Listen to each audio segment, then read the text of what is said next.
ಕಳೆದ ನನ್ನ ಸಂದೇಶದಲ್ಲಿ the miracle of Jesus Christ, ಅನೇಕ ಅದ್ಭುತ ಕಾರ್ಯಗಳನ್ನು ಆತನು ಈ ಲೋಕದಲ್ಲಿ ಇರುವಾಗ ಮಾಡಿದದ್ದನ್ನು ನಾವು ಓದಿದ್ದೇವೆ, ತಿಳ್ಕೊಂಡಿದ್ದೇವೆ. ಅದನ್ನು ಪುನರಾವರ್ತನೆಯಾಗಿ ನಾವು ಕೆಲವು ಸಂಗತಿಗಳನ್ನು ಆತನ ಮಿರಾಕಲ್ ಓವರ್ ನೇಚರ್ ಕಳೆದ ನನ್ನ ಸಂದೇಶದಲ್ಲಿ ನಾನು ಅದನ್ನು ನಿಮ್ಮ ಜೊತೆಯಲ್ಲಿ ಹಂಚಿಕೊಂಡೆ. ಬೇಕಾದಷ್ಟಿದೆ, ಆದರೆ ಒಂದೊಂದೇ ಉದಾಹರಣೆಯನ್ನು ನಾನು ನಿಮ್ಮ ಮುಂದೆ ಹೇಳಲಿಕ್ಕೆ ಇಷ್ಟಪಡ್ತೇನೆ. ಎರಡನೇ, ದ ಮಿರಾಕಲ್ ಓವರ್ ಡಿಸೀಸಸ್, ರೋಗಗಳ ಮೇಲೆ ಆತನ ಮಹತ್ ಕಾರ್ಯಗಳನ್ನು ನಾವು ಕಾಣ್ತೇವೆ. ಯೇಸು ಸ್ವಾಮಿ ತನ್ನ ಶಿಷ್ಯರನ್ನು ಆರಿಸಿಕೊಂಡು ಗಲಿಲಾಯ ತೀರದ ಅನೇಕ ಸ್ಥಳಗಳಿಗೆ ಆತನು ದೇವರ ವಾಕ್ಯವನ್ನು, ದೇವರ ಪರಲೋಕ ರಾಜ್ಯದ ಸುವಾರ್ತೆಯನ್ನು ಆತನು ಸಾರುತ್ತಾ ಆತನು ಬಂದ. ನಮ್ಮೆಲ್ಲರಿಗೆ ಗೊತ್ತುಂಟು, ಮೋಶೆ ಬರೆದಂಥ ಧರ್ಮಶಾಸ್ತ್ರದ ಆಧಾರವಾಗಿಟ್ಟುಕೊಂಡಂಥ ಕಟ್ಟ ಅಭಿಮಾನಿಗಳಾದಂಥ ಯಹೂದ್ಯರು, ಶಾಸ್ತ್ರಿಗಳು, ಫರಿಸಾಯರು ಆತನು ಬರೆದಂಥದ್ದಲ್ಲ, ಆತನಲ್ಲಿರುವಂಥ ಅಥವಾ ದೇವರು, ಯೆಹೋವ ದೇವರು ಮೋಶೆಯ ಮುಖಾಂತರ ಬರೆಸಿದಂಥ ಆ ದಶಾಜ್ಞೆಗಳು, ಅನೇಕ ಸಂಗತಿಗಳನ್ನು ಅವರು ಬೋಧಿಸುತ್ತಾ ಬಂದಂಥದ್ದನ್ನು ನಾವು ಕಾಣ್ತೇವೆ, ಓದಿದ್ದೇವೆ. ಆದರೆ ಯೇಸು ಸ್ವಾಮಿ ಲೋಕಕ್ಕೆ ಆತನು ಬಂದಾಗ ಎರಡು ಕಾರ್ಯಗಳನ್ನು ಒಟ್ಟಾಗಿ ಆತನು ಮಾಡ್ತಾ ಇದ್ದ. ಒಂದು, ಪರಲೋಕ ರಾಜ್ಯದ ಸುವಾರ್ತೆಯನ್ನು ಆತನು ಸಾರುತ್ತಾ ಸ್ವಸ್ಥವಿಲ್ಲದೆ ಇರುವಂಥವರು, ರೋಗದಲ್ಲಿ ಬಿದ್ದಂಥವರನ್ನ ವಾಸಿ ಮಾಡುತ್ತಾ ಇದ್ದದ್ದು ಮತ್ತಾಯನು ಬರೆದ ಸುವಾರ್ತೆಯಲ್ಲಿ ನಾವು ಓದ್ತೇವೆ. 4ನೇ ಅಧ್ಯಾಯದಲ್ಲಿ ನಾವು ಅದನ್ನು ಓದ್ತೇವೆ. ಎರಡು ಕಾರ್ಯಗಳನ್ನು ಆತನು ಮಾಡುತ್ತಾ ಬಂದಂಥದ್ದು. ಒಂದು, ಆತನು ಪರ್ಟಿಕ್ಯುಲರ್ ಆಗಿ ಪರಲೋಕ ರಾಜ್ಯದ ಸುವಾರ್ತೆಯನ್ನು ಸಾರುತ್ತಾ ಬಂದ. ಅಲ್ಲಿಯವರೆಗೂ ಕೇಳದೇ ಇರುವಂಥ ಸಂಗತಿಗಳು, ಪರಲೋಕ ರಾಜ್ಯದ ಆ ಸುವಾರ್ತೆಯನ್ನ ಯೇಸು ಕ್ರಿಸ್ತನ ಮೂಲಕವೇ ಅದು ಪ್ರಾರಂಭವಾಯಿತು. ಇದರ ಜೊತೆಯಲ್ಲಿ ಬಂದಂಥ ಜನರನ್ನ ಆತನು ಗುಣಪಡಿಸುತ್ತಾ, ಅನೇಕ ರೋಗದಿಂದ ತುಂಬಿದಂಥ ಅನೇಕ ಜನರನ್ನ ಆತನು ಆ ರೋಗದಿಂದ ಬಿಡುಗಡೆಯನ್ನ ಮಾಡುತ್ತಾ ಈ ಸುವಾರ್ತೆ ಅವರ ಹೃದಯಕ್ಕೆ ತುಂಬಲಿ ಎಂಬುದಾಗಿ ಆತನು ತನ್ನ ಶಿಷ್ಯರನ್ನ ಒಳಗೊಂಡು ಆ ಕಾರ್ಯಗಳನ್ನು ಆತನು ಮಾಡುತ್ತಾ ಬಂದ. ಹೀಗಿರಬೇಕಾದ್ರೆ ಮತ್ತೊಂದು, ದ ಮಿರಾಕಲ್ ಓವರ್ ಡಿಸೀಸ್, 3 ಸುವಾರ್ತೆಯಲ್ಲಿಯೂ ನಾವು ಇದನ್ನ ಕಾಣ್ತೇವೆ ಪ್ರಿಯರ್. 3 ಸುವಾರ್ತೆಯಲ್ಲಿಯೂ ನಾವು ಇದನ್ನ ಓದ್ತೇವೆ. ಮಾರ್ಕನು ಬರೆದ ಸುವಾರ್ತೆ 2ನೇ ಅಧ್ಯಾಯ, ಮಾರ್ಕನು ಬರೆದ ಸುವಾರ್ತೆ 2ನೇ ಅಧ್ಯಾಯ 1ರಿಂದ 12 ವಚನಗಳು. ಬಟ್ 12 ವಚನಗಳನ್ನ ವಿವರಿಸಲಿಕ್ಕೆ ಈ ದಿನ ಸಾಧ್ಯ ಇಲ್ಲ. ಎಷ್ಟು ನನ್ನ ಸಮಯ ಇದೆಯೋ, ಎಷ್ಟು ಇದನ್ನು ಎಕ್ಸ್ಪ್ಲೈನ್ ಮಾಡ್ಬೋದು ಅಷ್ಟು ಮಾಡ್ತೇನೆ. ಮುಂದಕ್ಕೆ ಅದನ್ನು ನಾನು ಮುಂದುವರಿಸ್ಕೊಂಡು ಹೋಗ್ತೇನೆ. ಈ 3 ಸುವಾರ್ತೆಯಲ್ಲಿಯೂ ಅನೇಕ ಸಂಗತಿಗಳು ಪುನರಾವರ್ತನೆ ಆಗಿರುವಂಥದ್ದನ್ನು, ಸ್ಲೈಟ್ ಚೇಂಜಸ್, ಕೆಲವು ಅಲ್ಪ ಬದಲಾವಣೆಗಳು ಬರವಣಿಗೆಯ ಮೂಲಕ ಅಲ್ಲಿ ಬದಲಾವಣೆ ಆಗಿರುವಂಥದ್ದನ್ನು ನಾವು ಕಾಣ್ತೇವೆ. ಇಲ್ಲಿ ಶಿರೋನಾಮೆ, ಯೇಸು ಒಬ್ಬ ರೋಗಿಗೆ ಪಾಪವನ್ನು ಕ್ಷಮಿಸಿದ್ದಕ್ಕೆ ಶಾಸ್ತ್ರಿಗಳು ಆತನ ಮೇಲೆ ಆಕ್ಷೇಪಣೆ ಮಾಡಿದ್ದು. ಮತ್ತೊಮ್ಮೆ ಓದ್ತೇನೆ, ಗಮನವಿಟ್ಟು ಕೇಳೋಣ. ಯೇಸು ಒಬ್ಬ ರೋಗಿಗೆ, ಯಾರಿಗೆ ಅಂತ ಅಲ್ಲಿಲ್ಲ, ಯಾರಿಗೆ, ಯಾವ ರೋಗಿ, ಯಾವ ರೋಗ ಅನ್ನುವಂಥದ್ದು ಅಲ್ಲಿ ಆ ಶಿರೋನಾಮೆಯಲ್ಲಿ ಇಲ್ಲ. ಯೇಸು ಒಬ್ಬ ರೋಗಿಗೆ ಪಾಪವನ್ನು, ರೋಗಿಗೆ ಮೊದಲನೇದಾಗಿ ಅರ್ಥ ಮಾಡಿಕೊಳ್ಳೋಣ. ರೋಗಿಗೆ ಏನ್ ಬೇಕು? ಆರೋಗ್ಯ ಬೇಕು, ಕ್ಷೇಮ ಬೇಕು, ಆ ರೋಗದಿಂದ ಬಿಡುಗಡೆಯಾಗಬೇಕು. ಆದರೆ ಇಲ್ಲಿ ಶಿರೋನಾಮೆಯಲ್ಲಿ ಇರುವಂತ ಮಾತು, ರೋಗಿಗೆ ಪಾಪವನ್ನು ಕ್ಷಮಿಸಿದಕ್ಕೆ. ಅಲ್ಲಿ ಇದ್ದಂಥ ಶಾಸ್ತ್ರಿಗಳು ಆತನ ಮೇಲೆ ಆಕ್ಷೇಪಣೆ ಮಾಡಿದ್ದು. ಮತ್ತಾಯನು ಬರೆದ ಸುವಾರ್ತೆಯಲ್ಲಿ ಆ ಶಿರೋನಾಮೆ ಹೀಗಿದೆ, ಮತ್ತಾಯ 9:1 ಆ ಒಂದು ಭಾಗದಲ್ಲಿ ಪಾರ್ಶ್ವವಾಯು ರೋಗಿಗೆ ಪಾಪವನ್ನು ಕ್ಷಮಿಸಿದ್ದು. ಅಲ್ಲಿ ಕ್ಲಿಯರ್ ಆಗಿ ಆತನು ಬರೆದಿದ್ದಾನೆ. ಯಾವ ರೋಗಿ? ಪಾರ್ಶ್ವವಾಯು ರೋಗಿ. ಲೂಕನು ಬರೆದ ಸುವಾರ್ತೆಯಲ್ಲಿ ಯೇಸು ಪಾರ್ಶ್ವವಾಯು ರೋಗಿಯ ಪಾಪವನ್ನು ಕ್ಷಮಿಸಿ ಅವನನ್ನು ಗುಣಪಡಿಸಿದ್ದು. ಆದರೆ ಎಲ್ಲವೂ ಒಂದೇ. ಆದರೆ ಮಾರ್ಕನು ಬರೆಯುವಾಗ ಯಾವ ರೋಗಿ ಎಂಬುದಾಗಿ ಅಲ್ಲಿ ಬರೆದಿಲ್ಲ, ಮುಂದಕ್ಕೆ ಆತನು ಬರೀತಾನೆ. ಓದೋಣ, ಕೆಲವು ವಚನಗಳನ್ನು ಓದೋಣ. ಕೆಲವು ದಿನಗಳಾದ ಮೇಲೆ ಆತನು ಕೆಫೆರ್ನೌಮಿಗೆ ತಿರುಗಿ ಬಂದನು. ಮನೆಯಲ್ಲಿದ್ದಾನೆಂಬ ವರ್ತಮಾನವು ಹಬ್ಬಿದಾಗ ಬಹುಜನರು ಕೂಡಿ ಬಂದದ್ದರಿಂದ ಬಾಗಿಲಿನ ಬಳಿಯಲ್ಲಾದರೂ ಸ್ಥಳವಿರಲಿಲ್ಲ. ಆತನು ಅವರಿಗೆ ದೇವರ ವಾಕ್ಯವನ್ನು ಹೇಳುತ್ತಿದ್ದನು. ಇಲ್ಲಿಗೆ ನಿಲ್ಲಿಸೋಣ. ಪ್ರಾರಂಭದ ವಚನ ಕೆಲವು ದಿನಗಳಾದ ಮೇಲೆ. ಎಲ್ಲಿದ್ದ? ಪ್ರಾರಂಭ ಮಾಡುವಾಗ ಮಾರ್ಕನು ಬರೀತಾನೆ ಕೆಲವು ದಿವಸಗಳಾದ ಮೇಲೆ ಎಂಬುದಾಗಿ. ಹಾಗಾದ್ರೆ ಎಲ್ಲಿದ್ದ? ಹಿಂದಿನ ಅಧ್ಯಾಯಕ್ಕೆ ಬರೋಣ. ಎಲ್ಲಿ? 1ನೇ ಅಧ್ಯಾಯಕ್ಕೆ ಬರುವಾಗ 34ನೇ ವಚನ ಆದ ಮೇಲೆ ಅಲ್ಲಿ ಒಂದು ಶಿರೋನಾಮೆಯನ್ನ ಕಾಣ್ತೇವೆ. 1ನೇ ಅಧ್ಯಾಯ 34ನೇ ವಚನ ಆದ ನಂತರ ನೆಕ್ಸ್ಟ್ ಪ್ಯಾರಾಗ್ರಾಫ್ ಪ್ರಾರಂಭವಾಗುವ ಮೊದಲು ಅಲ್ಲಿಯ ಒಂದು ಶಿರೋನಾಮೆಯನ್ನ ನೋಡ್ತೇವೆ. ಯೇಸು ಸುವಾರ್ತೆಯನ್ನ ಸಾರುತ್ತಾ ಗಲಿಲಾಯದಲ್ಲಿ ಸಂಚರಿಸಿದ್ದು. ಎಲ್ಲಿದ್ದ? ಗಲಿಲಾಯದಲ್ಲಿದ್ದ. ಈಗ ಎಲ್ಲಿಗೆ ಬಂದಿದ್ದಾನೆ? ಕೆಲವು ದಿವಸಗಳಾದ ಮೇಲೆ ಕೆಫೆರ್ನೌಮಿಗೆ ಆತನು ಬಂದಿದ್ದಾನೆ. ಹಾಗಾದ್ರೆ ಪ್ರಿಯರೇ, ಗಲಿಲಾಯದ ತೀರದಲ್ಲಿ ಗಲಿಲಾಯಕ್ಕೆ ಸಂಬಂಧಪಟ್ಟಂತ ಅನೇಕ ಸ್ಥಳಗಳನ್ನ ಆತನು ತನ್ನ ಶಿಷ್ಯರೊಡನೆ ಸಂಚಾರ ಮಾಡುತ್ತಾ ಇದ್ದನು. ಬರೀ ಸಂಚಾರ ಮಾಡುತ್ತಾ ಅಲ್ಲ, ಅಲ್ಲಿ ನಾವು ನೋಡ್ತೇವೆ, ಅಲ್ಲಿ ಒಬ್ಬ ವ್ಯಕ್ತಿಯನ್ನು ನಾವು ಕಾಣ್ತೇವೆ. ಮುಂಜಾನೆ ಇನ್ನೂ ಮೊಬ್ಬಿರುವಾಗ ಆತನು ಎದ್ದು ಹೊರಟು ಅಡವಿಯ ಸ್ಥಳಕ್ಕೆ ಹೋಗಿ ದೇವರನ್ನ ಪ್ರಾರ್ಥಿಸುತ್ತಿದ್ದನು. ಮುಂಜಾನೆ ಇನ್ನೂ ಮೊಬ್ಬಿರುವಾಗ ಅರುಣೋದಯದಲ್ಲಿ ಎದ್ದು ಪ್ರಾರ್ಥನೆಯ ಬಲವಾದಂಥ ಪ್ರಾರ್ಥನೆ. ಪ್ರಿಯರೇ, ಹಳೆ ಒಡಂಬಡಿಕೆಯಲ್ಲಿ ಕೀರ್ತನೆಗಾರನು ಅನೇಕ ಸಂಗತಿಗಳನ್ನು ಬರೆಯುವಾಗ ಮೊಬ್ಬಿರುವಂಥ ಸಂದರ್ಭ ಅಥವಾ ಪ್ರಾರ್ಥನೆಗೆ ಸರಿಯಾದಂಥ ಒಂದು ಸಮಯ ಯಾವುದು ಎಂಬುದಾಗಿ ಹೇಳುವಾಗ ಅರುಣೋದಯಕ್ಕಿಂತ ಮೊದಲೇ ಎದ್ದು ದೇವರಿಗೆ ಪ್ರಾರ್ಥಿಸುವಂತಹದ್ದು.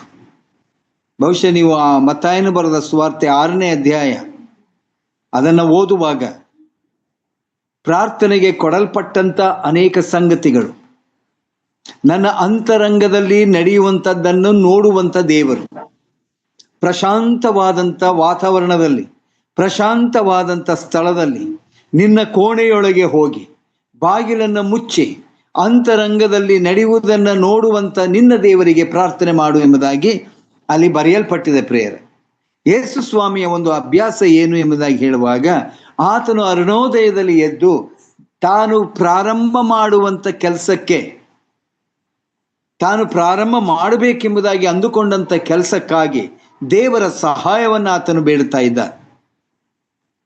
ನೋಡ್ರಿ, ಯೇಸು ಸ್ವಾಮಿ ಸ್ವತಃ ದೇವಕುಮಾರನು, ಎಲ್ಲ ಅಧಿಕಾರವೂ ನನಗೆ ಕೊಡಲ್ಪಟ್ಟಿದೆ ಎಂಬುದಾಗಿ ಹೇಳಿದಂಥ ಯೇಸು ಸ್ವಾಮಿ ತನ್ನ ತಂದೆಯಾದ ದೇವರಿಗೆ ಅಧೀನನಾಗಿ ತಂದೆಯಾದ ದೇವರ ಚಿತ್ತವನ್ನು ನೆರವೇರಿಸಲಿಕ್ಕಾಗಿ ಆತನು ಈ ಲೋಕಕ್ಕೆ ಬಂದಿರುವಾಗ ಆತನಿಗೆ ಅಧಿಕಾರವಿರುವುದಾಗಿದ್ದಾಗಲೂ ಸಹ ತನ್ನ ತಂದೆಯ ಸಹಾಯವನ್ನು ಬೇಡಿಕೊಳ್ಳುವಂಥವನು.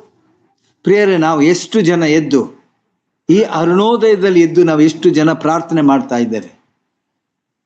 ಅರುಣೋದಯ, ನನಗೂ ದೇವರಿಗೂ ಇರುವಂತ ಈ ಸಂಬಂಧ ಇದೆಯಲ್ಲ, ಈ ಅನ್ಯೋನ್ಯತೆ ಇನ್ನೂ ಪರಿಪಕ್ವವಾಗುವಂತ ರೀತಿಯಲ್ಲಿ ನಾವು ಪ್ರಾರ್ಥಿಸುವಂತ ಸಮಯ ಅದು ಅರುಣೋದಯ ಅಥವಾ ಮುಂಜಾನೆ ಎದ್ದು ಮಬ್ಬಿರುವಾಗ ಆತನು ಎದ್ದು ಏಕಾಂತವಾದಂಥ ಸ್ಥಳಕ್ಕೆ, ಯಾರೂ ಇಲ್ಲದೆ ಇರುವಂಥ ಸ್ಥಳಕ್ಕೆ, ಯಾರೂ ಆ ಪ್ರಾರ್ಥನೆಗೆ ಅಡ್ಡಿ ಬಾರದೇ ಇರುವಂಥ ಆ ಒಂದು ವಾತಾವರಣ, ಅಡವಿಗೆ ಆತನು ಹೋಗಿ ದೇವರನ್ನ ಪ್ರಾರ್ಥಿಸುತ್ತಾ ಇದ್ದನು ಎಂಬುದಾಗಿ ಅಲ್ಲಿ ಬರೆಯಲ್ಪಟ್ಟಿದೆ. ಇರಲಿ, ಮುಂದಕ್ಕೆ ಹೋಗೋಣ. ಸೀಮೋನನು ಅವನ ಸಂಗಡ ಇದ್ದವರು ಆತನನ್ನು ಹಿಂದಟ್ಟಿ ಕಂಡು, ಎಲ್ಲರೂ ನಿನ್ನನ್ನು ಹುಡುಕುತ್ತಾರೆ ಅನ್ನಲಾಗಿ ಆತನು ಅವರಿಗೆ, ನಾನು ಸಮೀಪದಲ್ಲಿರುವ ಬೇರೆ ಊರುಗಳಿಗೆ ಹೋಗೋಣ. ಯೇಸು ಸ್ವಾಮಿ ಅವನು ಕೇಳಿದಕ್ಕೆ ಉತ್ತರ ಕೊಡಲಿಲ್ಲ. ಯೇಸು ಸ್ವಾಮಿ ಯಾವುದಕ್ಕಾಗಿ ಪ್ರಾರ್ಥನೆ ಮಾಡಿದನೋ, ಯಾವ ಸಂಗತಿಗಾಗಿ ಪ್ರಾರ್ಥನೆ ಮಾಡಿದನೋ ಅದನ್ನ ಆತನು ಬಂದಂತ ಈ ಸಿಮೋನ ಅವನ ಸಂಗಡ ಇದ್ದವರಿಗೆ ಉತ್ತರ ಕೊಡ್ತಾ ಇದ್ದ. ಅವ್ರು ಕೇಳಿದ್ದು, ನಿನ್ನನ್ನು ಹುಡುಕುತ್ತಾರೆ ಅನ್ನಲಾಗಿ ಯೇಸು ಸ್ವಾಮಿ ಹೇಳುವಂತ ಮಾತು, ನಾವು ಸಮೀಪದಲ್ಲಿರುವ ಬೇರೆ ಊರುಗಳಿಗೆ ಹೋಗೋಣ. ಕೆಫರ್ನೌಮಿಗೆ ಬರುವ ಮೊದಲು ಆತನು ಗಲಿಲಾಯ ಸೀಮೆಯ ಅನೇಕ ಊರುಗಳನ್ನ ಆತನು ಸಂದರ್ಶಿಸುತ್ತಾ ಇದ್ದ. ಯಾಕೆ? ಮುಂದೆ ನೋಡೋಣ. ಅಲ್ಲಿಯೂ ನಾನು ಸುವಾರ್ತೆಯನ್ನು ಸಾರಬೇಕು. ಇದು ಯೇಸುಸ್ವಾಮಿಯ ಒಂದು ಧ್ಯೇಯ, ಯೇಸುಸ್ವಾಮಿಯ ಗುರಿ, ಯೇಸುಸ್ವಾಮಿಯ ಒಂದು ಇಷ್ಟ. ಯೇಸು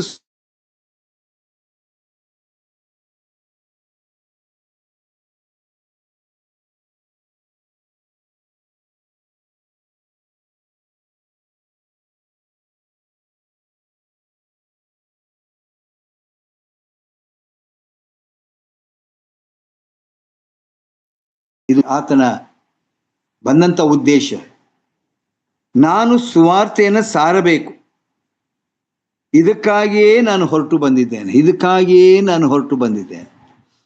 ತಂದೆಯಾದ ದೇವರು ತನ್ನ ಮಗನನ್ನು ಕಳಿಸುವಂತ ಒಂದು ಸಂಗತಿ ಯಾವುದು ಎಂಬುದಾಗಿ ಹೇಳುವಾಗ, ಒಂದು ರೀತಿ ಸತ್ಯವೇದಕ್ಕೆ ಅಡಿಪಾಯವಾದಂಥ ವಾಕ್ಯ ಯೋಹಾನ 3:16, ದೇವರು ಲೋಕದ ಮೇಲೆ ಎಷ್ಟೋ ಪ್ರೀತಿಯನ್ನಿಟ್ಟು ತನ್ನ ಒಬ್ಬನೇ ಮಗನನ್ನು ಕೊಟ್ಟಂತ ಮಗನು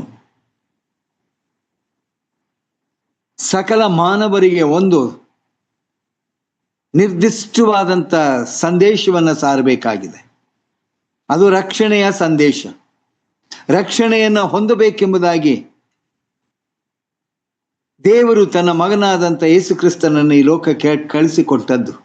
ಈ ಸುವಾರ್ತೆಯನ್ನ, ರಕ್ಷಣೆ ಎಂಬ ಸುವಾರ್ತೆಯನ್ನ ಆತನು ಸಾರಬೇಕಾಗಿದೆ. ಅದಕ್ಕಾಗಿಯೇ ನಾನು ಪರಲೋಕದಿಂದ ಹೊರಟು ಬಂದಿದ್ದೇನೆ ಎಂದು ಹೇಳಿದನು. ಬಳಿಕ ಆತನು ಗಲಿಲಾಯದಲ್ಲೆಲ್ಲ ಹೋಗಿ ಅವರ ಸಭಾಮಂದಿರಗಳಲ್ಲಿ, ಅವರ ಸಭಾಮಂದಿರಗಳು, ಯಾರ ಸಭಾಮಂದಿರ? ಏನೋ CSI ಇತ್ತ, ಬ್ರದರನ್ ಇತ್ತ, ಪೆಂತೆಕೋಸ್ಟ್ ಇತ್ತ, ಯಾವುದಿತ್ತು? ಯಹೂದ್ಯರು ಆರಾಧನೆ ಮಾಡುತ್ತಾ ಇದ್ದಂಥ ಸಭೆಗಳು. ಮುಂದೆ ನಾವು ಓದ್ತೇವೆ ಅದು ಕೆಫರ್ನೌಮ್ ಸ್ಥಳದಲ್ಲಿ ಇದ್ದಂಥ ಸಭೆಗಳು ಹೇಗಿತ್ತು ಅನ್ನುವಂಥದ್ದು. ಅವರ ಸಭಾಮಂದಿರಗಳಲ್ಲಿ ಸುವಾರ್ತೆ ಇರಲಿಲ್ಲ. ಅವರ ಸಭಾಮಂದಿರಗಳಲ್ಲಿ ಹೋಗಿ, ಅಂದರೆ ಅಭಿಮಾನಿಗಳಾದಂಥ ಮತಾಭಿಮಾನಿಗಳಾದಂಥ ಯಹೂದ್ಯರ ಸಭಾಮಂದಿರಗಳಿಗೆ ಹೋಗಿ ಅಲ್ಲಿ ಸುವಾರ್ತೆಯನ್ನು ಸಾರುತ್ತಾ ದೆವ್ವಗಳನ್ನು ಬಿಡಿಸುತ್ತಾ ಇದ್ದನು. ಮೊದಲನೇದಾಗಿ ಆತನು ಅಲ್ಲಿ ಸುವಾರ್ತೆಯನ್ನು ಸಾರುತ್ತಾ ಇದ್ದ. ಸುವಾರ್ತೆಯನ್ನ ದೇವರ ಪರಲೋಕದ ರಾಜ್ಯದ ಕುರಿತಾಗಿ ಅಥವಾ ರಕ್ಷಣೆಯ ವಿಷಯವಾಗಿ ಆತನು ಸಾರುತ್ತಾ ಇದ್ದ. ಅದರ ಜೊತೆಯಲ್ಲಿ ಮಿರಾಕಲ್ ಓವರ್ ಡೆವಿಲ್ಸ್, ದೆವ್ವಗಳನ್ನು ಬಿಡಿಸುವಂತ ಅಧಿಕಾರವೂ ಸಹ ಆತನಿಗಿತ್ತು. ನಾವು ಮುಂದೆ ಅದನ್ನ ಮಿರಾಕಲ್ ಓವರ್ ಡೆವಿಲ್ಸ್ ಅದನ್ನ ನೋಡೋಣ. 2ನೇ ಭಾಗಕ್ಕೆ ಬಂದಾಗ 40ನೇ ವಚನದಿಂದ ಪ್ರಾರಂಭವಾಗುವಂತ ಅಲ್ಲಿ ಹೀಗಿದೆ: ಒಬ್ಬ ಕುಷ್ಠರೋಗಿಯು ಯೇಸುವಿನ ಬಳಿಗೆ ಬಂದು ಆತನ ಮುಂದೆ ಮೊಣಕಾಲು ಊರಿಕೊಂಡು, ನಿನಗೆ ಮನಸ್ಸಿದ್ದರೆ ನನ್ನನ್ನು ಶುದ್ಧ ಮಾಡಬಲ್ಲೆ ಎಂದು ಬೇಡಿಕೊಳ್ಳಲು. ನಿನಗೆ ಮನಸ್ಸಿದ್ದರೆ, ಯಾಕೆ ಈ ಪ್ರಶ್ನೆ? ನಿನಗೆ ಮನಸ್ಸಿದ್ದರೆ ಯೇಸುಸ್ವಾಮಿ ಮಾಡುತ್ತಿದ್ದಂಥ, ಯೇಸುಸ್ವಾಮಿ ಹೇಳುತ್ತಿದ್ದಂಥ ಎಲ್ಲ ಸಂಗತಿಗಳು ಈ ಕುಷ್ಠರೋಗಿಗೆ ಗೊತ್ತಿತ್ತು. ಬಟ್ ನಾವು ಕುಷ್ಠರೋಗಿಯ ವಿಷಯದಲ್ಲಿ ಯಾಜಕ ಕಾಂಡ ಪುಸ್ತಕದಲ್ಲಿ ಬರುವಂತ ಸಂಗತಿಗಳನ್ನ ನಾನು ಹೇಳಲಿಕ್ಕೆ ಹೋಗುವುದಿಲ್ಲ, ಯಾಕಂದ್ರೆ ಅದೇ ಒಂದೆರಡು ಪೀರಿಯಡ್ ಆಗೋಗ್ತವೆ. ಅದನ್ನ ನಾನು ಹೇಳಲಿಕ್ಕೆ ಹೋಗುವುದಿಲ್ಲ. ಊರಿಂದ ಹೊರಗಡೆ ಇರುವಂತ ಈ ಒಬ್ಬ ಕುಷ್ಠರೋಗಿ, ಯಾರೂ ಆತನನ್ನ ಸೇರಿಸದೇ ಇರುವಂತ ರೋಗದಿಂದ ಇದ್ದಂತ ಈ ಮನುಷ್ಯನು ಯೇಸುಸ್ವಾಮಿಯ ಬಳಿಗೆ ಬಂದು, ನಿನಗೆ ಮನಸ್ಸಿದ್ದರೆ, ಯಾಕಂದ್ರೆ ಆ ದಿನಗಳಲ್ಲಿ ಕುಷ್ಠರೋಗ ಒಂದು ಶಾಪಕ್ಕೆ ಗುರಿಯಾಗಿದಂಥದ್ದು ಅಥವಾ ಪಾಪಕ್ಕೆ ಸಮಾನವಾದಂಥ ಒಂದು ರೋಗ ಎಂಬುದಾಗಿ ನಾವು ನೆನಪು ಮಾಡ್ತೇವೆ. ಅಂತ ಒಬ್ಬ ವ್ಯಕ್ತಿ ಯೇಸುಸ್ವಾಮಿಯ ಈ ಸಂಗತಿಗಳನ್ನು ಕೇಳಿ, ನೀನು ಮನಸ್ಸು ಮಾಡಿದರೆ ನನ್ನ ಈ ಪಾಪ ಅಥವಾ ನನ್ನ ಈ ರೋಗ ಅದು ಬಿಡುಗಡೆಯನ್ನ ಹೊಂದಲಿಕ್ಕೆ ಶಕ್ತವಾಗಿದೆ. ಹಾಗಾದರೆ ನಿನಗೆ ಮನಸ್ಸಿದ್ದರೆ ನನ್ನನ್ನ ಈ ರೋಗದಿಂದ ಬಿಡಿಸು ಎಂಬುದಾಗಿ ಆತನಿಗೆ ಕೇಳಿಕೊಳ್ತಾನೆ. ಯೇಸುಸ್ವಾಮಿಗೆ ಕೇಳುವಂತ ಈ ಪ್ರಶ್ನೆ ಆತನ ಸ್ವಭಾವವನ್ನ, ಯೇಸುಸ್ವಾಮಿಯ ಸ್ವಭಾವ ಇದೆಯಲ್ಲ, ಅದನ್ನ ತೆರೆಯುವಂತ ಒಂದು ಸಂಗತಿಯಲ್ಲಿ ಕಾಣ್ತೇವೆ. ಕೇಳಿದಾಗ ಆತನು ಕನಿಕರ ಪಟ್ಟಂತ ದೇವರು. ಅಲ್ಲಿಯವರೆಗೆ ಆ ಮನುಷ್ಯನನ್ನ ಪ್ರೀತಿ ಮಾಡಿದಂಥವರು, ಆ ಮನುಷ್ಯನಲ್ಲಿ ಕರುಣೆ ತೋರಿಸಿದಂಥವರು, ಆ ಮನುಷ್ಯನಿಗೆ ಸಹಾಯ ಮಾಡುವಂಥವ್ರು ಒಬ್ಬರೂ ಇರಲಿಲ್ಲ. ಕುಷ್ಠರೋಗಿ, ಆತನು ಊರಿಂದ ಹೊರಗಡೆ ಇರಬೇಕಾಗಿತ್ತು. ಯಾರೂ ಆತನನ್ನ ಪ್ರೀತಿ ಮಾಡ್ತಾ ಇರಲಿಲ್ಲ, ಯಾರೂ ಆತನನ್ನ ಸೇರಿಸಿಕೊಳ್ತಾ ಇರಲಿಲ್ಲ, ಯಾರು ಹೇಗಿದ್ಯಾ ಎಂಬುದಾಗಿ ಕೇಳುವಂಥವರು ಇಲ್ಲ. ಆದರೆ ಯೇಸುಸ್ವಾಮಿಯನ್ನ ಆತನು ಕೇಳುವಾಗ ಯೇಸುಸ್ವಾಮಿಯಲ್ಲಿದ್ದಂಥ ಆ ಶ್ರೇಷ್ಠವಾದಂಥ ಗುಣ ಕನಿಕರ. ಯಾಕೆ ಈ ಪದಗಳನ್ನು ಇಲ್ಲಿ ಉಪಯೋಗಿಸಿದ್ದಾನೆ ಎಂಬುದಾಗಿ ಹೇಳುವಾಗ, ಅನೇಕ ರೋಗಿಗಳಿಗೋಸ್ಕರ ನಾವು ಕನಿಕರವನ್ನು ತೋರಿಸಬೇಕೆಂಬುದಾಗಿ ಯೇಸುಸ್ವಾಮಿ ತನ್ನ ಶಿಷ್ಯರಿಗೆ ಹೇಳಿದ ಹಾಗೆ ನಮಗೂ ಆತನು ಹೇಳುವಂಥವನಾಗಿದ್ದ. ಅನೇಕರಿಗೆ ಪ್ರಾರ್ಥನೆ ಮಾಡ್ತೇವೆ. ಈ ನಮ್ಮ CBFCಯಲ್ಲಿ ಅನೇಕರಿಗೆ ಒಂದು ವೇಳೆ ಅವರಿಗೆ ಅನಾರೋಗ್ಯವಾಗಿ ಇರುವಾಗ ಈ ಪ್ರಾರ್ಥನೆ ಮಾಡ್ರಿ ಎಂಬುದಾಗಿ ಕೇಳುವಾಗ ಹೃದಯ ತುಂಬಿ ನಾವು ಮಾಡಬೇಕಾಗಿದೆ ಪ್ರಿಯರೇ. ಕನಿಕರವಿಲ್ವೋ ಅಥವಾ ಕರುಣೆ ಇಲ್ವೋ ಮಾಡಬೇಡಿ, ಮಾಡ್ಲಿಕ್ಕೆ ಹೋಗ್ಬೇಡ್ರಿ. ಬೂಟಾಟಿಕೆಯ ಪ್ರಾರ್ಥನೆಯನ್ನ ದೇವರು ಕೇಳುವಂಥವನಲ್ಲ. ಅವರ ಮೇಲೆ ಪ್ರೀತಿ, ಮಮತೆ, ಕರುಣೆ ಇರುವುದಾದರೆ ಅಂತ ಪ್ರಾರ್ಥನೆಯನ್ನ ಕೇಳುವಂತ ದೇವರು. ಈ ಸ್ವಭಾವವನ್ನ ನಾವುಗಳು ಅಳವಡಿಸಿಕೊಳ್ಳಬೇಕೆಂಬುದಾಗಿಯೇ ತನ್ನ ಈ ಒಂದು ಗುಣಲಕ್ಷಣಗಳನ್ನ ಇಲ್ಲಿ ಪ್ರಕಟ ಮಾಡುವಂತ ದೇವರು, ಕನಿಕರಿಸಿದಂಥ ದೇವರು. ಯಾರನ್ನ? ಕುಷ್ಠರೋಗಿಯನ್ನ, ಯಾರು ಸೇರಿಸಿಕೊಳ್ಳದೇ ಇರುವಂತಹ ವ್ಯಕ್ತಿಯ ಬಗ್ಗೆ ಯೇಸುಸ್ವಾಮಿ ಕನಿಕರ ಪಟ್ಟನು. ಅಂದ್ರೆ ಮನಸ್ಸುಂಟು ಎಂಬುದಾಗಿ, ನಾನು ಮಾಡ್ತೇನೆ ಎಂಬುದಾಗಿ.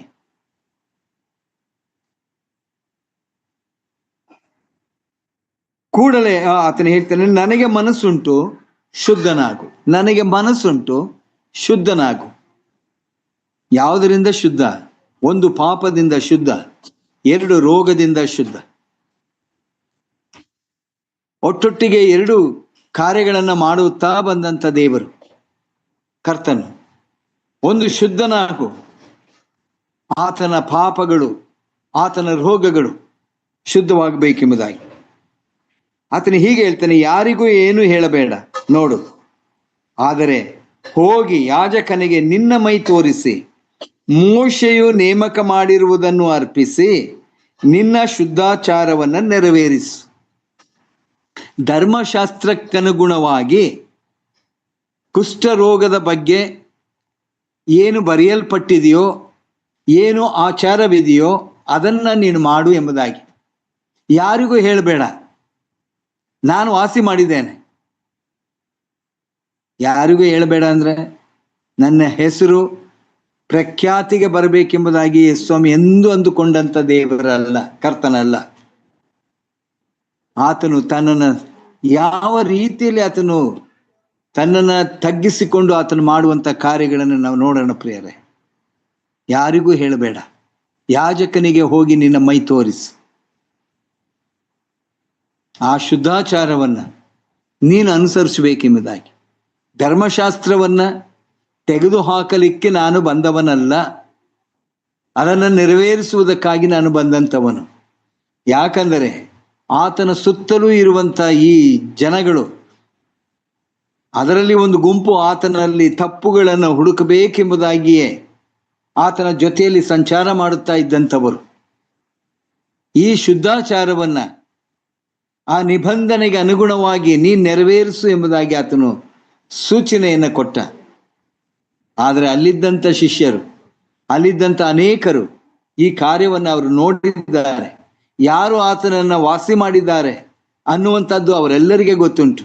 ನೀನು ಪ್ರಚಾರ ಮಾಡಬೇಡ ಅಷ್ಟೇ, ನೀನು ಪ್ರಚಾರ ಮಾಡಲಿಕ್ಕೆ ಹೋಗಬೇಡ, ನಿನ್ನ ಶುದ್ಧಾಚಾರವನ್ನು ನೆರವೇರಿಸು, ಅದು ಜನರಿಗೆ ಸಾಕ್ಷಿ ಆಗಲಿ, ಜನರಿಗೆ ಗೊತ್ತಾಗಲಿ who is the Jesus Christ, ಯೇಸು ಕ್ರಿಸ್ತನು ಯಾರು ಎಂಬುದಾಗಿ ಜನಗಳು ತಿಳ್ಕೊಳ್ಳಲಿ ಎಂಬುದಾಗಿ ಅವನು ಹೊರಟು ಹೋಗಿ ಆ ಸಂಗತಿಗಳನ್ನು ಬಹಳವಾಗಿ ಸಾರಿ ಹಬ್ಬಿಸುವುದರಿಂದ ಯೇಸು ಬಹಿರಂಗವಾಗಿ ಇನ್ನು ಯಾವ ಊರಿಗೆ ಹೋಗಲಾರದೆ ಹೊರಗೆ ಅಡವಿಯ ಸ್ಥಳಗಳಲ್ಲಿ ಇದ್ದನು.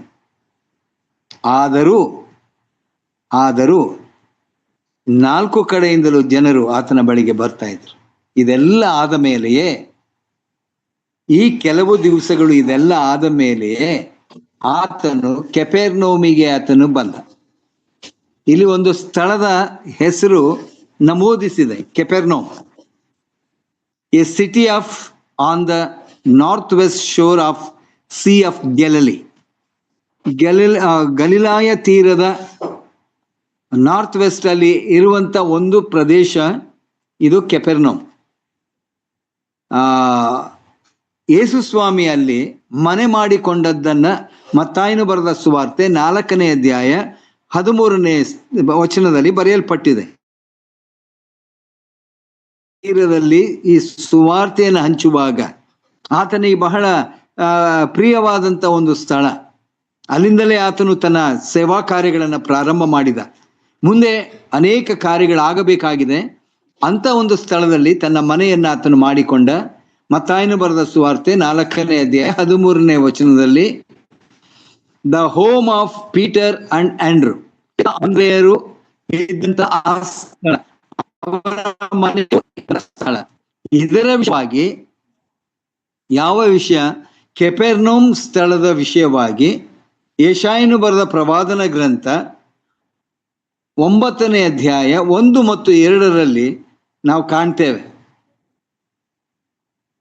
ತೆಗೆಯೋದು ಬೇಡ, ಅಲ್ಲಿ ಹಳೆ ಒಡಂಬಡಿಕೆಯಲ್ಲಿ ಇದರ ಹೆಸರನ್ನು ನಾವು ಕಾಣ್ತೇವೆ.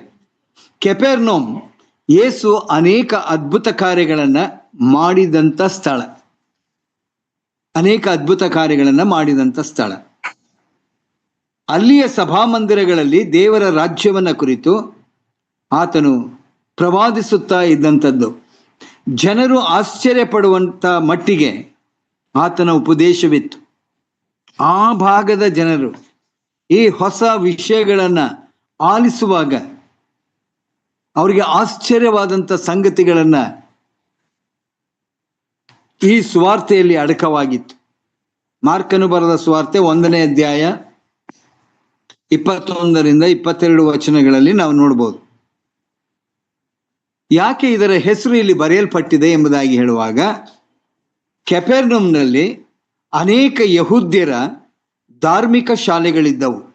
ಅದಕ್ಕಾಗಿಯೇ ಮಾರ್ಕನು 1ನೇ ಅಧ್ಯಾಯ 39ನೇ ವಚನದಲ್ಲಿ ಬಳಿಕ ಆತನು ಗಲಿಲಾಯದಲ್ಲೆಲ್ಲ ಹೋಗಿ ಅವರ ಸಭಾಮಂದಿರಗಳು, ಯಾರ ಸಭಾಮಂದಿರ? ಯಹೂದ್ಯರ ಕಟ್ಟ ಮತಾಭಿಮಾನಿಗಳಾದಂಥ ಯಹೂದ್ಯರ ಸಭಾಮಂದಿರ. ಅಲ್ಲಿ ಧಾರ್ಮಿಕ ಶಾಲೆಗಳಿರ್ದವು. ಪರಿಣಿತರಾದಂಥ ಶಾಸ್ತ್ರಿಗಳು, ಫರಿಸಾಯರು ಧರ್ಮೋಪದೇಶವನ್ನ ಅಲ್ಲಿ ಮಾಡುತ್ತಾ ಇದ್ದಂಥವರು.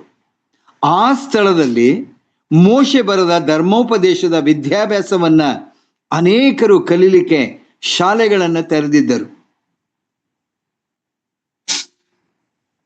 ಅಂದ್ರೆ ವಿದ್ಯಾಭ್ಯಾಸವನ್ನ ಅವ್ರು ಮಾಡ್ತಾ ಇದ್ರು. ಹಾಗೆ ಅನೇಕ ರೀತಿಯ ಧಾರ್ಮಿಕ ಸಂಸ್ಥೆಗಳು ಸುತ್ತಮುತ್ತ ಅದನ್ನು ವಿಸ್ತರಿಸುತ್ತಾ ಇದ್ದಂಥವರು. ಧಾರ್ಮಿಕವಾದಂಥ ಸಂಗತಿಗಳು ಅಲ್ಲಿ ಯಥೇಚ್ಛವಾಗಿ ನಡೀತಾ ಇತ್ತು. ಧಾರ್ಮಿಕವಾದಂಥ ಸಂಸ್ಥೆಗಳನ್ನ ವಿಸ್ತಾರವಾಗಿ ಹರಡುವಂತೆ ಅವ್ರು ಮಾಡ್ತಾ ಇದ್ರು. ಯಾರು? ಈ ಶಾಸ್ತ್ರಿಗಳು, ಪರಿಸಯರು, ಹಾಗೆ ಯಹೂದ್ಯರಲ್ಲಿ ಪರಿಣಿತರಾದಂಥವರು ಈ ಒಂದು ಕಾರ್ಯವನ್ನ ಮಾಡ್ತಾ ಇದ್ರು. ಅಲ್ಲಿ ಅವರದೇ ಆದಂಥ ಧಾರ್ಮಿಕ ಆರಾಧನೆ ನಡೆಯುವಂಥದ್ದಾಗಿತ್ತು. ಹೇಗಿತ್ತು ಅಂತಂದ್ರೆ, ಕಟ್ಟುನಿಟ್ಟಿನ ಧಾರ್ಮಿಕವಾದಂಥ ಆರಾಧನೆ, ಆಚರಣೆ, ಇದನ್ನ ಅವರು ಪರಿಪಾಲನೆ ಮಾಡ್ತಾ ಇದ್ರು. ಆ ಆರಾಧನೆ ಕಡ್ಡಾಯವಾಗಿತ್ತು. ಯಾವುದು? ಸಬ್ಬತ್ ದಿನ ಕಡ್ಡಾಯವಾಗಿ ಅವರು ಪರಿಪಾಲನೆಯನ್ನ ಮಾಡ್ತಾ ಇದ್ರು. ಈತನ ಉಪದೇಶವನ್ನ ಯಹೂದ್ಯರಾಗಲಿ, ಪರಿಸಯರಾಗಲಿ, ಶಾಸ್ತ್ರಿಗಳಾಗಲಿ ಅಷ್ಟು ಸುಲಭವಾಗಿ ಒಪ್ಪುತ್ತಿರಲಿಲ್ಲ. ಪರ್ಟಿಕ್ಯುಲರ್ ಆಗಿ ಯಾಕೆ ಮತ್ತಾಯನಲ್ಲಿ ಬರೆದಿದ್ದಾನೆ ಪರಲೋಕ ರಾಜ್ಯದ ಕುರಿತಾಗಿ ಎಂಬುದಾಗಿ ಯಾಕೆ ಬರೆದಿದ್ದಾನೆ ಅಂತಂದ್ರೆ, ಅಲ್ಲಿಯವರೆಗೂ ಈ ಧರ್ಮೋಪದೇಶ, ಇದರ ಕಾನೂನುಗಳನ್ನ ಪರಿಪಾಲನೆ ಮಾಡುವಂತ ಸಂಗತಿಗಳು ಯಹೂದ್ಯರು, ಸಾಮಾನ್ಯ ಜನರಿಗೆ ಅದನ್ನ ತುಂಬುತ್ತಾ ಇದ್ರು. ಯಾರು? ಶಾಸ್ತ್ರಿಗಳು, ಪರಿಸಯರು. ಅದನ್ನ ನಾವು ಈ ಮತ್ತಾಯನು ಬರೆದ ಸುವಾರ್ತೆ 23ನೇ ಅಧ್ಯಾಯದಲ್ಲಿ ನಾವು ಓದ್ತೇವೆ. ನಾವು ಅದನ್ನ ಗಮನಿಸಬಹುದು. ಈ ಸ್ವತಃ ಯೇಸು ಸ್ವಾಮಿಯೇ ಅದರ ಬಗ್ಗೆ ಹೇಳಿದ್ದಾರೆ. ಇವರು ಕಟ್ಟುನಿಟ್ಟಿನ ಧಾರ್ಮಿಕ ಆಚರಣೆಗಳನ್ನ ಅವ್ರು ಮಾಡ್ತಾ ಇದ್ರು. ಕಡ್ಡಾಯವಾಗಿ ಸಬ್ಬತ್ ದಿನವನ್ನ ಆಚರಣೆ ಮಾಡ್ತಾ ಇದ್ರು. ಇದು ಅವರ ಪರಿಪಾಲನೆಯಲ್ಲಿ ಬಂದಂತಹದ್ದು. ಆದರೆ ಈತನ ಉಪದೇಶ, ಯಾವ ಉಪದೇಶ? ಈ ಪರಲೋಕ ರಾಜ್ಯವನ್ನ ಕುರಿತು ಹೇಳುತ್ತಾ ಇದ್ದಂತ ಈ ಸಂಗತಿಗಳಿಗೆ ಜನರು ಆಕರ್ಷಿತರಾದರು. ಒಂದು, ಅನೇಕರನ್ನ ಅವರ ರೋಗದಿಂದ ಬಿಡಿಸಿ ಆ ಆರೋಗ್ಯವನ್ನ ಕೊಟ್ಟಂತ ಈ ಒಂದು ಸಂಗತಿ ಈ ಪರಿಸಯರಿಗೆ ಇನ್ನೂ ಹೆಚ್ಚಿನ ಒಂದು ವೇಳೆ ಹೊಟ್ಟೆ ಕಿಚ್ಚು, ಆತನ ಬಗ್ಗೆ ದ್ವೇಷ, ಮತ್ಸರ ಹುಟ್ಟಲಿಕ್ಕೆ ಪ್ರಾರಂಭವಾಯಿತು. ಅಷ್ಟು ಸುಲಭವಾಗಿ ಅವರು ಒಪ್ಪುತ್ತಾ ಇರಲಿಲ್ಲ. ಅದಕ್ಕಾಗಿ ಒಂದು ವೇಳೆ ಈ ಗಲಿಲಾಯ ಸೀಮೆಯನ್ನ ಯೇಸು ಸ್ವಾಮಿ ಆತನು ಆರಿಸಿಕೊಂಡಂಥದ್ದನ್ನು ನಾವು ಕಾಣ್ತೇವೆ. ನಾವು ಇದಕ್ಕೆ ಒಂದು ಉದಾಹರಣೆಯಾಗಿ ಮತ್ತಾಯನು ಬರೆದ ಸುವಾರ್ತೆ,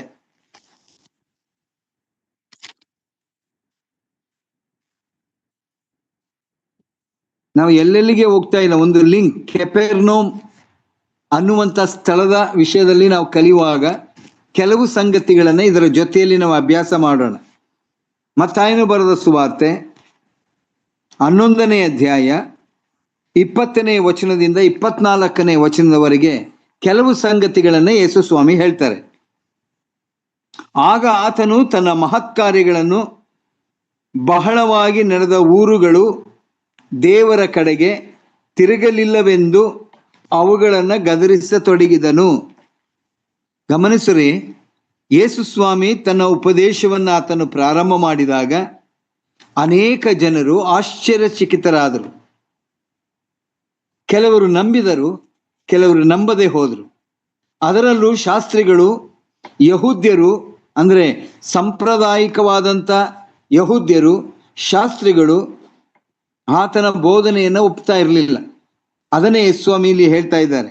ಮಹತ್ಕಾರ್ಯಗಳು ಬಹಳವಾಗಿ ನಡೆದ ಊರುಗಳು ದೇವರ ಕಡೆಗೆ ತಿರುಗಲಿಲ್ಲವೆಂದು ಅವುಗಳನ್ನು ಗದರಿಸತೊಡಗಿದನು. ಹೇಗೆಂದರೆ, ಅಯ್ಯೋ ಕೊರಾಜೀನ, ಅಯ್ಯೋ ಬೆತ್ಸಾಯಿದವೇ, ನಿಮ್ಮಲ್ಲಿ ನಡೆದ ಮಹತ್ಕಾರ್ಯಗಳು ತೂರ್ ಮತ್ತು ಸೀದೋನ್ ಪಟ್ಟಣಗಳಲ್ಲಿ ನಡೆದಿದ್ದರೆ ಅಲ್ಲಿಯವರು ಆಗಲೇ ಗೋಣಿತಟ್ಟು ಹೊದ್ದುಕೊಂಡು ಬೂದಿಯಲ್ಲಿ ಕೂತುಕೊಂಡು ದೇವರ ಕಡೆಗೆ ತಿರುಗಿಕೊಳ್ಳುತ್ತಿದ್ದರು ಎಂಬುದಾಗಿ 2 ಪಟ್ಟಣಗಳನ್ನ ಕುರಿತಾಗಿ ಆತನು ಹೇಳ್ತಾ ಇದ್ದಾನೆ. 2 ಪಟ್ಟಣಗಳು. ಯಾಕೆ ಈ ಪಟ್ಟಣಗಳನ್ನ ಯೇಸು ಸ್ವಾಮಿಯಲ್ಲಿ ಗುರುತಿಸಿ ಆತನು ಹೇಳ್ತಾ ಇದ್ದಾನೆ ಎಂಬುದಾಗಿ ಹೇಳುವಾಗ, ಇವೆಲ್ಲವೂ ಸಹ ಗಲಿಲಾಯ ಸಮುದ್ರ ತೀರದಲ್ಲಿ ಬರುವಂತ ಪಟ್ಟಣಗಳಾಗಿತ್ತು. 4 ಅಂದ್ರೆ ಕೊರಾಜೀನ ಮತ್ತು ಬೆತ್ಸಾಯಿದ, ಗಲಿಲಾಯ ಸೀಮೆಗೆ ಸೇರಿದಂತ ಈ ಸ್ಥಳ. ಇಲ್ಲಿ ಅನೇಕ ಸಲ ಅದ್ಭುತ ಕಾರ್ಯಗಳು ನಡೆದಿವೆ. ದೇವರ ರಾಜ್ಯದ ಸುವಾರ್ತೆಯನ್ನು ಪದೇ ಪದೇ ಆತನು ಹೇಳಿದ್ದಾನೆ. ಎಲ್ಲಾ ತರದ ಬೇನೆಗಳನ್ನ ಆತನು ವಾಸಿ ಮಾಡುತ್ತಾ ಆತನು ಬಂದಿದ್ದಾನೆ. ಹಾಗೂ ಕೆಪೆರ್ನೌಮ್ ಆ ಒಂದು ಸ್ಥಳದಲ್ಲಿ ಶತಾಧಿಪತಿಯ ಆಳನ್ನೂ ಆತನು, ಒಂದು ವೇಳೆ ಅನ್ಯರಾದಂಥ ಜನರಿದ್ದಂಥ ಈ ಸ್ಥಳದಲ್ಲಿ ಆತನು ತನ್ನ ಕಾರ್ಯಗಳನ್ನು ಆತನು ಮಾಡುತ್ತಾ ಬಂದಂಥವನು. ಇಂಥ ಸ್ಥಳಗಳಲ್ಲಿ ಅದ್ಭುತ ಕಾರ್ಯಗಳು ಇವೆಲ್ಲವೂ ನಡೆದಂಥ ಈ ಸ್ಥಳದಲ್ಲಿ ಅವರು ನಂಬಬೇಕಾಗಿತ್ತು, ಆದರೆ ನಂಬಲಿಲ್ಲ. ಆದರೆ 2 ಪಟ್ಟಣಗಳನ್ನ ಆತನು ಇಲ್ಲಿ ಮೆನ್ಷನ್ ಮಾಡ್ತಾ ಇದ್ದಾನೆ. ಒಂದು ತೂರ್ ಮತ್ತು ಸೀದೋನ್ ಎಂಬುದಾಗಿ. ಈ ತೂರ್ ಮತ್ತು ಸೀದೋನ್ ಪಟ್ಟಣಗಳು ನಾವು ನೋಡುವ ಹಾಗೆ, ತೂರ್ ಗಲಿಲಾಯ ಸೀಮೆಯಲ್ಲಿರುವ ಪಟ್ಟಣ, ಸಂಪದ್ಭರಿತವಾದಂಥ ದೇಶ, ಪ್ರಸಿದ್ಧವಾದಂಥ ಬಂದರುಗಳನ್ನ ಹೊಂದಿದಂಥ ದೇಶ. ತೂರಲ್ಲಿ ಇರುವಂತಹ ತಯಾರಾಗುವಂಥ ವಸ್ತುಗಳು ಅದು ಆ ಕಾಲದಲ್ಲಿ ಬಹಳ ಪ್ರಸಿದ್ಧಿಯಾದಂಥ ಸಂಗತಿಗಳಾಗಿತ್ತು. ಆದರೆ ನಿಜ ದೇವರನ್ನ ಅರಿಯದೇ ಇದ್ದಂಥ ಪ್ರದೇಶ ಅದಾಗಿತ್ತು. ಬಹುಶಃ ಇದರಲ್ಲಿ ನೀವು 1 ಪೂರ್ವಕಾಲ ವೃತ್ತಾಂತ 14ನೇ ಅಧ್ಯಾಯದಲ್ಲಿ ನೀವು ಓದಬಹುದು. 1 ಅರಸು 5ನೇ ಅಧ್ಯಾಯ 6ರಿಂದ ನೀವು ಇದನ್ನು ಓದಬಹುದಾಗಿತ್ತು. ಈ ತೂರ್ ಪಟ್ಟಣದ ಪ್ರಸಿದ್ಧಿಯಾದಂಥ ಸಂಗತಿಗಳು ಅಲ್ಲಿ ಬರೆಯಲ್ಪಟ್ಟಿವೆ. ಈ ಒಂದು ಪ್ರದೇಶ ಹಾಗೂ ಬೆತ್ಸಾಯಿದ, ಕಾನಾನ್ ವಂಶದವರು ವಾಸ ಮಾಡಿದಂಥ ಸ್ಥಳ ಬೆತ್ಸಾಯಿದ, ಈ ಸ್ಥಳಗಳಲ್ಲಿ ಏನಾದರೂ ನಿಮ್ಮ ಸ್ಥಳದಲ್ಲಿ ನಡೆದ ಹಾಗೆ ದೇವರ ರಾಜ್ಯವನ್ನ ಕುರಿತು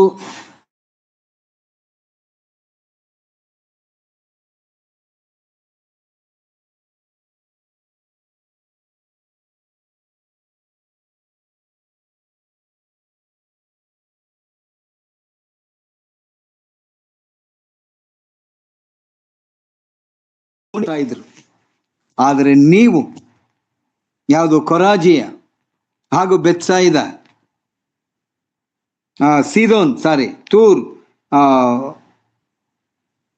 ತೂರ್ ಹಾಗೂ ಸೀದೋನ್ ಪಟ್ಟಣಗಳಲ್ಲಿ ನಿಮ್ಮ ಹಾಗೆ ಏನಾದರೂ ನಡೆದಿದ್ದರೆ ಅವರ ಈ ಸ್ಥಳದಲ್ಲಿ ಆ ಸ್ಥಳದಲ್ಲಿಯೇ ಎಲ್ಲವನ್ನ ಬಿಟ್ಟು ದೇವರ ಕಡೆಗೆ ಅವರು ತಿರುಗಿಕೊಳ್ತಾ ಇದ್ರು. ನಿನವೆ ಪಟ್ಟಣವನ್ನು ನೆನಪು ಮಾಡಿಕೊಳ್ಳೋಣ. ನಿನವೆ ಪಟ್ಟಣ ಹೇಗಿತ್ತೋ, ಅದು ಹೇಗೆ ಬದಲಾವಣೆ ಆಯ್ತೋ ನಮ್ಮೆಲ್ಲರಿಗೆ ತಿಳಿದಂತ ಒಂದು ಸಂಗತಿ ಆಗಿದೆ ಪ್ರಿಯರೇ. ಯೋನ ಮಾಡಿದಂತ ಕಾರ್ಯ ನಮ್ಮೆಲ್ಲರಿಗೆ ಗೊತ್ತುಂಟು. ಯೋನ 2ನೇ ಬಾರಿ ಆ ಒಂದು ನಿನವೆ ಪಟ್ಟಣಕ್ಕೆ ಹೋಗಿ ದೇವರು ಮಾಡುವಂತ ಕಾರ್ಯವನ್ನ ತಿಳಿಸಿದಾಗ ಅರಸನಿಂದ ಹಿಡಿದು ಸೇವಕನವರೆಗೆ, ಈವನ್ ಪ್ರಾಣಿಗಳೂ ಸಹ ಗೋಣಿತಟ್ಟನ್ನ ಕಟ್ಟಿಕೊಂಡು ದೇವರ ಕಡೆಗೆ ಪಶ್ಚಾತ್ತಾಪದಿಂದ ತಿರುಗಿಕೊಂಡರು. ತಾನು ಮಾಡಬೇಕೆಂಬುದಾಗಿ ಅಂದುಕೊಂಡಂತ ಶಿಕ್ಷೆಯನ್ನ ಮನಮರುಗಿದಂತ ದೇವರು ಅದನ್ನ ಅವರಿಗೆ ಬರಗೊಡಿಸದೇ ಇರುವಂತ ದೇವರು. ಇಲ್ಲಿ ಆತನು ಹೀಗೆ ಹೇಳ್ತಾನೆ, ಯಾರಿಗೆ? ಕೊರಾಜಿಯೇ ಹಾಗೂ ಬೆತ್ಸಾಯಿದೆ. ಒಂದು ವೇಳೆ ಈ 2 ಪಟ್ಟಣಗಳಲ್ಲಿ ನಡೆದಿದ್ದರೆ ಅವರು ದೇವರ ಕಡೆಗೆ ತಿರುಗ್ತಾ ಇದ್ದ. ಅಂದರೆ ನೀವು ಇನ್ನೂ ಎಲ್ಲವನ್ನ ತಿಳ್ಕೊಂಡಿದ್ದರೂ ನೀವು ದೇವರ ಕಡೆಗೆ ತಿರುಗದೇ ಇದ್ದಂಥವರು, ಅಂದ್ರೆ ಮೊಂಡು ಜನ. ದೇವರ ವಾಕ್ಯವನ್ನ ಕೇಳುವಂತ ನಾವು, ದೇವರ ವಾಕ್ಯವನ್ನ ಓದುವಂಥವರು ಆದಂತ ನಾವು, ನಮ್ಮ ಹೃದಯವನ್ನು ನಾವು ಪರೀಕ್ಷೆ ಮಾಡಿಕೊಳ್ಳೋಣ ಪ್ರಿಯ. ನಾವು ದೇವರ ಕಡೆಗೆ ನಿಜವಾದಂತ ರೀತಿಯಲ್ಲಿ ನಾವು ತಿರುಗಿಕೊಂಡಿದ್ದೆವು, ಅಥವಾ ಸಾಂಪ್ರದಾಯಿಕವಾದಂತ ಕ್ರಿಸ್ತಿಯ ಜೀವಿತದಲ್ಲಿದ್ದೆವು? ಕ್ರಿಸ್ತಿಯ ಜೀವಿತ ಎಂಬುದಾಗಿ ಹೇಳುವಾಗ ಕ್ರಿಸ್ತನನ್ನು ಅರಿತಂತವರಾಗಿರಬೇಕು, ಕ್ರಿಸ್ತನ ಕಾರ್ಯಗಳನ್ನ ನಂಬುವಂತವರಾಗಿರಬೇಕು. ಆದರೆ ನಾಸ್ತಿಕರಾಗಿ ಇನ್ನೂ ನಮ್ಮ ಹೃದಯಗಳನ್ನ ಮೊಂಡುತನದಿಂದ ಅದಕ್ಕೆ ನಾವು ಒಳಗಾಗಿರುವುದಾದರೆ, ಯೇಸು ಸ್ವಾಮಿ ಹೇಳುವಂತ ಮಾತು ನೋಡ್ರಿ, ಅಯ್ಯೋ ಎಂಬುದಾಗಿ ಆತನು ಹೇಳ್ತಾನೆ.